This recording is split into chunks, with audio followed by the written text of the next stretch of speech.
Welcome to the Coherent Life. I'm Ty. We're going to kick back and talk about survival mode, coherence, and creating your life on purpose.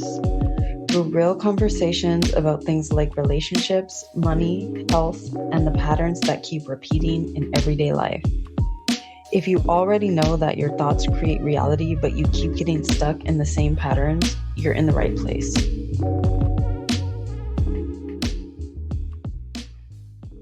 This episode especially goes out to the ones that identify as healers or helpers, the ones who bend over backwards for others, who give, and have nobody to give back to you. The pain of overgiving and having nobody to give back to you is real. That is not something that is unique to you.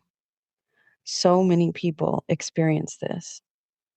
And if you're in this pattern, you've probably made it mean something about you, that you're not appreciated, that people don't show up for you because you're unlovable.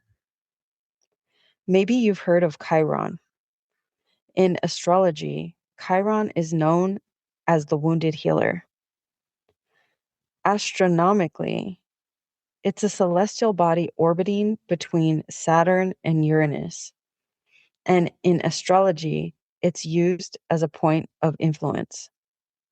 And each of us are influenced by Chiron in a different way. I received some insight from Chiron during an energy healing session I was doing on a client this week. And what I saw was that Chiron's role is to influence us to sacrifice ourselves and feel the pain of having that wound from self-sacrifice and nobody else to heal it, and us not having any energy to heal ourselves because we gave too much to others. Chiron will run us into the ground to try to teach us where we slip out of service and into sacrifice. Service feels regenerative. It feels resourced.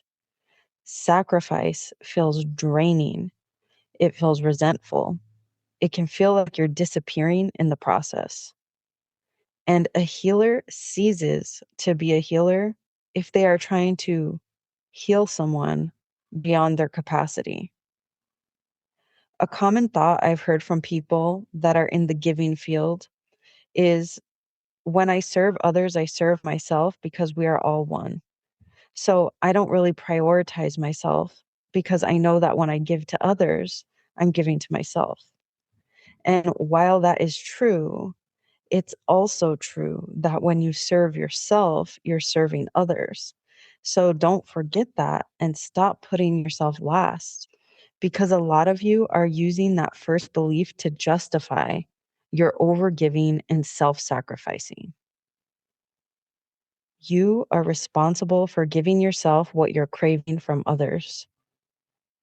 You want to be tended to so bad. That's why you tend to others so much. You hope that if you tend to just enough people, or the same people just enough times, that maybe one day they will see how empty you are from filling them up and they will return the favor. And when they don't, you feel hurt, unseen, and resentful. Every time you overgive without asking explicitly for what you need in return, this is what happens. Because that's the nature of this lesson. You're barking up the wrong tree. So, what's the remedy here? The remedy is to start prioritizing yourself. Learn to give to yourself what you're expecting from others. Learn to clearly make requests for assistance and support from others. My client told me on the phone the other day he had been going through a challenging time, and he reached out to his best friends and told them that he needed support cleaning and organizing his space. He made the request, and they came over and helped. He was able to clearly articulate a need and a request, and it was met.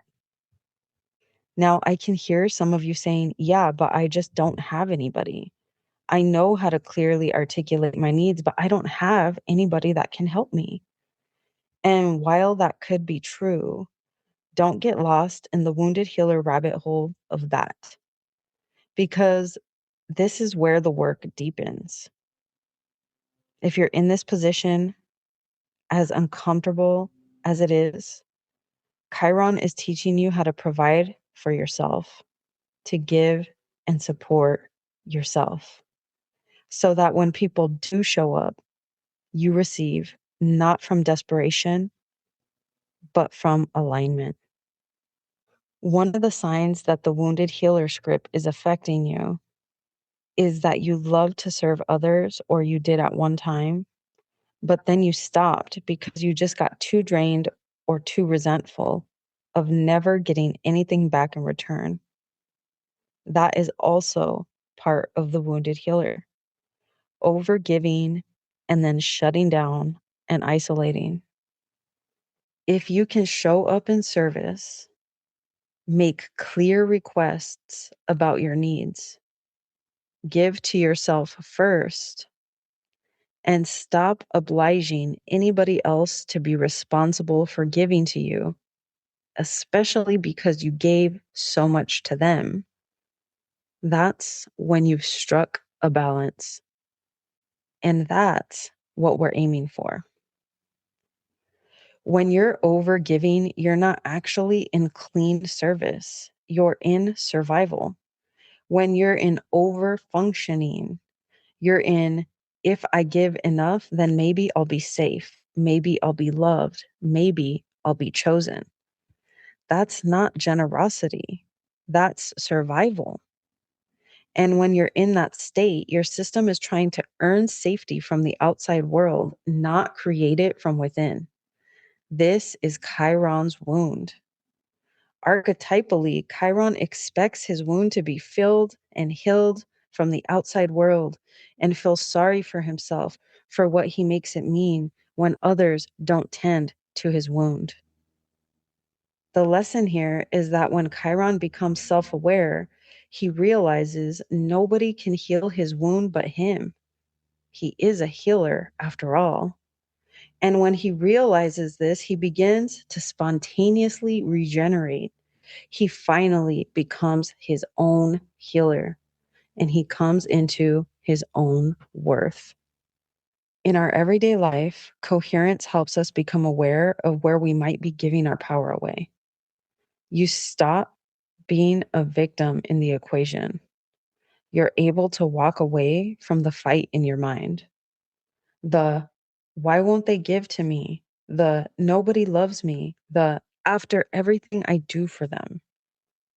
Coherence allows you to create distance from that story, view it objectively, and decide, do I want to stay in this, or do I want to create something different? Something else we're learning from Chiron is that if you're expanding to your next level, set up supports for yourself now. Because a lot of you are carrying this outdated Chiron story, trying to expand into the next version of you without changing how you support yourself. And that's exactly why you keep hitting the same ceiling and perpetuating the wounded narrative.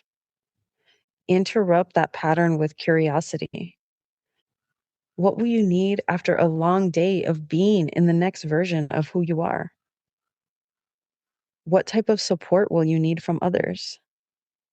What type of support will you need from yourself? How can you commit to that support for yourself? And how can you clearly request that support from others? Get clear now. Make a plan of support now. Then shift your focus to what it feels like to already be that version of you. Become familiar with those feelings. Practice becoming that version of you now without anything outside of yourself changing. Be that version of yourself often, and be that version of yourself through all the action steps you take on the path to the next version of you. And if you've been feeling overwhelmed, reactive, or like you want to change but don't know where to start, this is for you. I created a 4-week stop, drop, create coherence video series to help you come out of survival mode and start to thrive more. Each week, you receive a 30-minute guided practice delivered straight to your email inbox, designed to help you feel safer in your body, more connected to yourself, and actually able to receive what's next. This is how you stop just getting through life and start creating it. Go to shamantaima.com and click on the Stop, Drop, Create Coherence tab to get started.